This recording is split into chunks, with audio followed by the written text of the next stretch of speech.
Hello po, kumusta po? Tara, let's aral po tayo. Umpisahan ko po sa body regions, sa head and neck, pero naguhitan ko po muna tong pagsusulatan ko. Isinusulat ko po para po kung sakali pong dumating ang panahon na magka-interest po ang aking mga anak na aralin, meron po silang aaralin. Ayan. Naguhitan ko po muna para po isulat ko at maipaliwanag kung ano po yung aking inaaral at ina-apply ko po sa aking pagte-therapy. At nakakatuwa po kasi po marami pong nagtitiwala, naniniwala at patuloy po nagre-refer sa akin. Kaya ito nga po, kahit po pag pagod,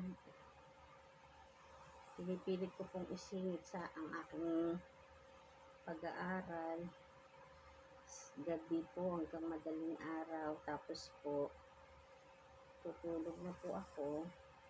Pagising ko naman po, kain, ligo, dasal, therapy na naman po. Ganun po ang aking routine. Pero minsan po sinisingit ko na po ang pagja-jogging kasi nga po meron po akong asthma. Pag na-overfatigue po ako, hinihika po ako.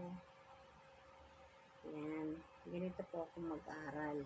Masyado pong matarbaho. Ginuguhitan ko pa po isa-isa para po magpantay-pantay yung aking mga letra. Ayan po.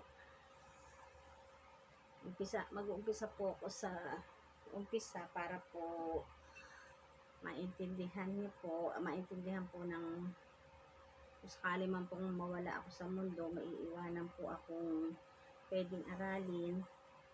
Sinishare ko po sa aking YouTube channel, nga po sa aking Facebook, para kung sakali nga pong magka-interest ang aking mga anak, piling ko po sa kanila, basahin, intindihin po, para po sa pamilya man lang po nila, ma-i-apply po nila ang pagte-therapy na nakagagaling. Kasi mga anak ko na nga din po ang nagsabi na hindi po sila nakatikim na ma-hospital, ma-confine po ba, kasi nga po naalagaan ko po sila sa pagte-therapy. Hanggang sa ngayon po, mga apo ko naman po ang dumadanas na maalagaan ko po sila, kaya hindi rin po sila na-hospital. Pero pag naman po talagang nakita ko po kailangan ipa-hospital, pinapa-check up ko naman po sila. Pero hindi naman nga po sila naka-confine. Tinuturuan ko po sila lahat ng style po na aking pagte-therapy para nga po sabi ko po sa kanila, intindihin nila, para kung sakali pong mawala na ako sa mundo, ang pamilya po nila, sila nga po nagsasabing hindi po sila nako-confine. Kaya yun po, medyo nakukumbinsi ko na po sila na matuto. Sabi ko po sa kanila, magbablog po ako para po kung dadating po yung panahon na magka-interest po sila, pwede po nilang panoorin ng aking YouTube channel o ang aking pong Facebook. At ang pinakamahalaga pa nga po doon ay maiiwan ko po sa kanila ang aking mga inaaral at isinusulat. Napakalaking halaga at pamana po ang may papamana ko sa aking mga anak at mga apo. Manugang, yan po. Ganito po akong mag-aral, patyagaan. Talagang ang lahat po, kung gusto mo pong huwag magutom, matuto pong magsikap, hindi ka po aasa sa kapwa mo, paghihirapan mo po ang bawat butil ng kanin na kakainin mo. Yan. Ganyan po ako kasipag sa buhay.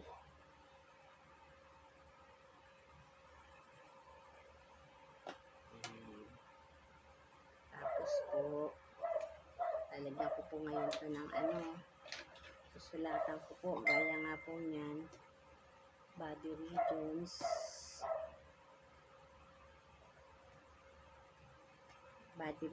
po ito. Tapos, kukulayan ko po ito.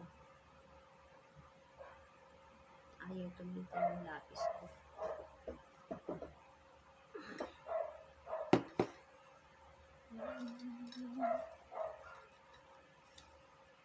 Walang tas.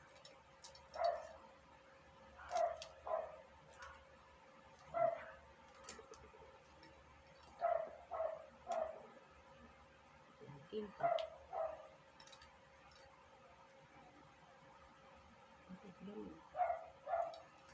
Ang dami.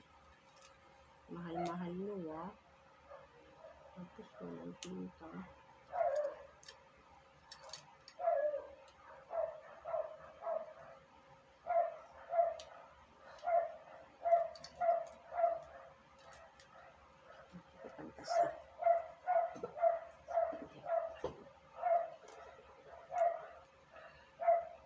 Ayan po. Body regions. Tuturo ko po sa inyo ito. Body regions.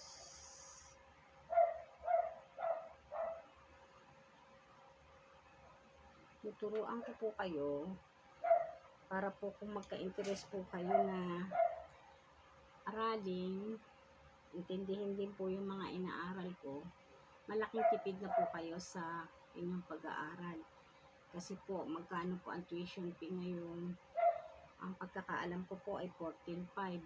Isipin nyo po, kung maituturo ko po lahat sa inyo, konti na lang po siguro babayaran nyo kasi pang board exam na lang po or pang certificate na lang po yung babayaran nyo.